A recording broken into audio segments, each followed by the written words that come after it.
Can you just tell me, from the time you took over to now, describe the evolution that you've seen in Brock's game, please?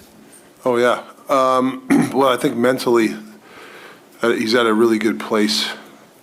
I first got here, I didn't know Brock too well, and I knew just knew some of the stuff in his life that he went through, and I felt that you have to build a relationship with him. And I feel that, not so much me, I think he believed in what we were doing here, and I think he bought in. I think it started this summer. He changed his workouts. He didn't do he did the league there where it's, river hockey. He didn't want to do that because that to me right away, I go, this guy's serious. And I think he just believed in what we were doing, and he was at a good place mentally. A 27-year-old guy playing his first real playoff games. How do you think he's handled the intensity and the physicality of the first three?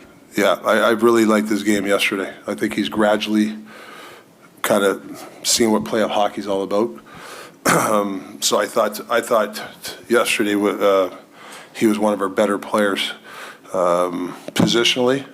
Obviously, getting that goal in that area. Obviously, screening the goalie for Millsies. I mean, he was an impact player for us last game. Rick, when you change PP1, yeah, right? I mean, the direct implication is Garland goes off and Lindholm goes on, but it also results in Besser being at the net front. How key was that aspect of the change you made in sort of determining how you decided to roll out your first power play unit yesterday? Yeah, I just felt, because I was playing Lindy in certain situations, and I didn't want to give him too much, but I just felt now's the time to make a play.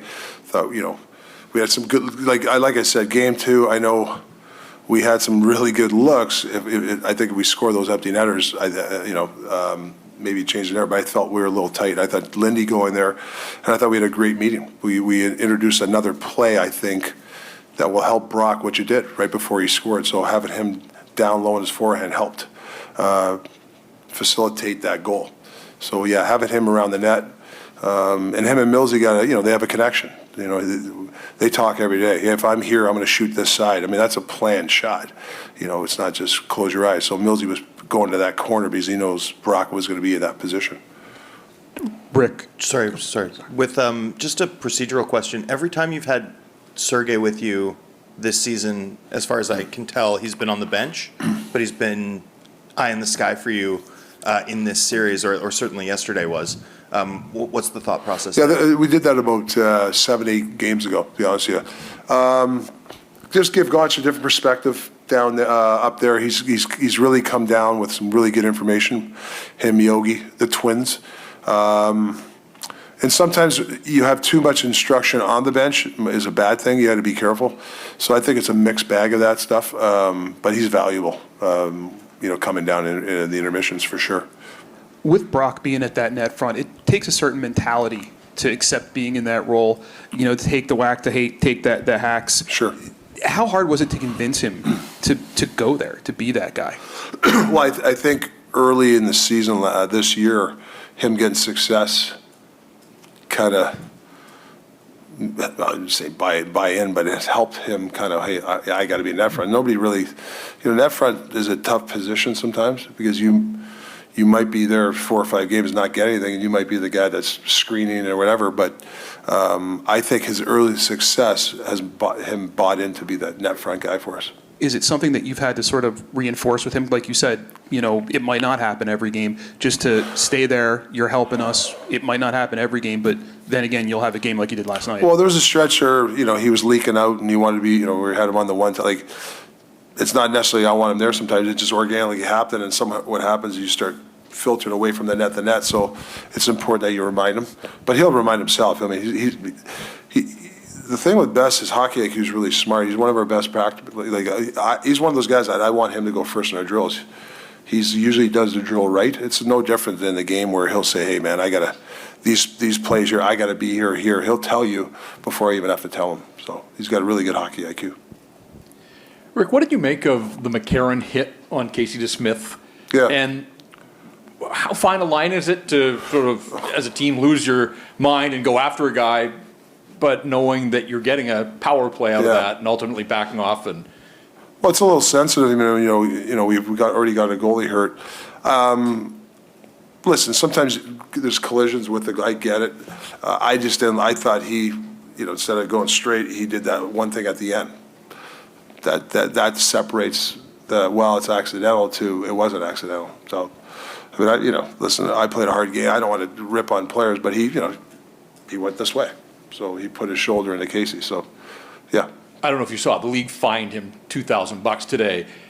Does that mean anything to you, the organization, that at least it's on the record now that there's some sort of action from the league? Well, I'm sure that refs' antennas are up, if something like even remotely close to that happens, but, the $2,000, I don't think it means much. No, I mean, no. Rick, I'm wondering if you can talk a little bit about the PK. Yeah. Obviously, killed off the last 12 penalties in a row. What does it do for the team's momentum when you have a good kill? Yeah, I think the PK all year has been a resilient group. We've had some stretches where we've had a bad run, a bunch of 5-on-3s. It looks bad, but I think overall it's been pretty good, especially from last year's PK. The last couple of years, we've kind of turned the corner. So the resiliency for me and that group has been big. And I feel yesterday, the last couple of the games, our clears have been a lot better. I mean, listen, Kohler eats 3 pucks. I mean, he one in the head, one in the shoulder, one in the collarbone, and I seen Kohler do that when we won the Stanley Cup. That's why we went and got him for games like that. I mean, that's a lot of courage of him blocking those shots. I mean, those are point blankers. So, and I think that gave the PK a lot of. I mean, when he blocked those, the next pop, there was a lot of juice on that PK, and I think Kohler supplied that. Can that carry on to 5-on-5 play as well? Like you see guys getting those blocks on the PK. Can it then inspire other guys to kind of take that extra step? Yeah, Petey at the end, great block. I think Teddy, 6-on-5, great block. I think Lindy had a big block. I mean, that team over there, they block. I mean, it's like a blocker series. Like but when you have teams that block, sometimes it deters people from shooting the puck, and it shouldn't. You should just be able to change your angles on the shot, for both teams, I think. But the pain, the guys accepting the pain was big for us.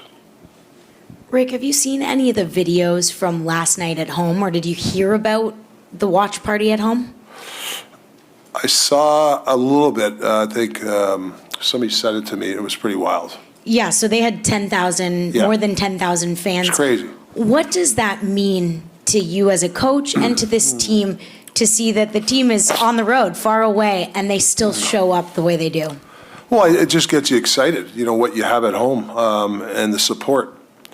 I think it's deep down. I know a couple of guys got emotional for game one, and so it does add a lot when you see people on the streets and cheering you on. It's crazy. Rick, 12 shots on goal last night. Obviously, Yeah. you'll take any kind of win you can Yeah. get it, but obviously, I don't think that's conducive to long-term Yeah. winning. Did they do something on their forecheck last night that surprised you? Is it something where, I know you had mentioned, there are spots in their game plan that you could get opportunities from. Was it your guys not doing enough? Or how do you sort of, I guess the basic question, how do you create more so you're not, stuck defending and can get more than 12 shots? Well, it comes down to this, breakouts, their forecheck and their neutral zone. I thought they got after it, and we didn't, quite frankly. And we talked as a team.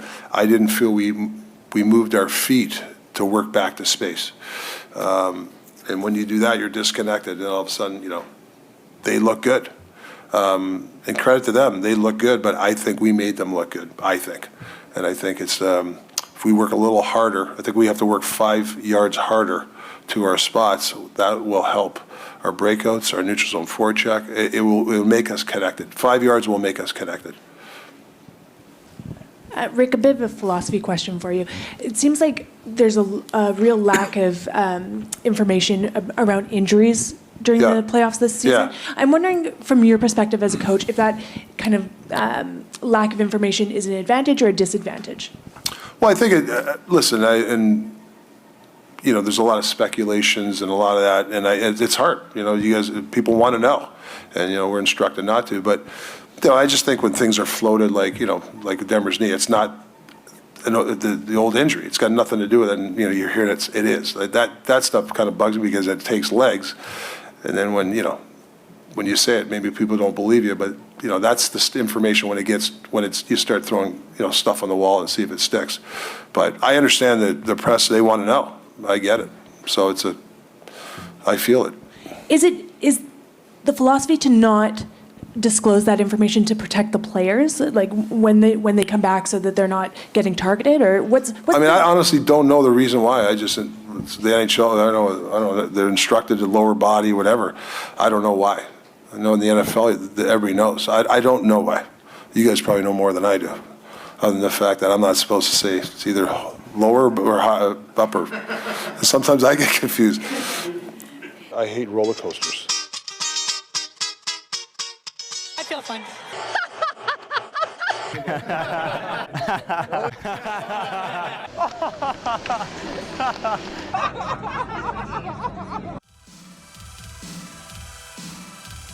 Generational talent. Thanks for liking the video and subscribing.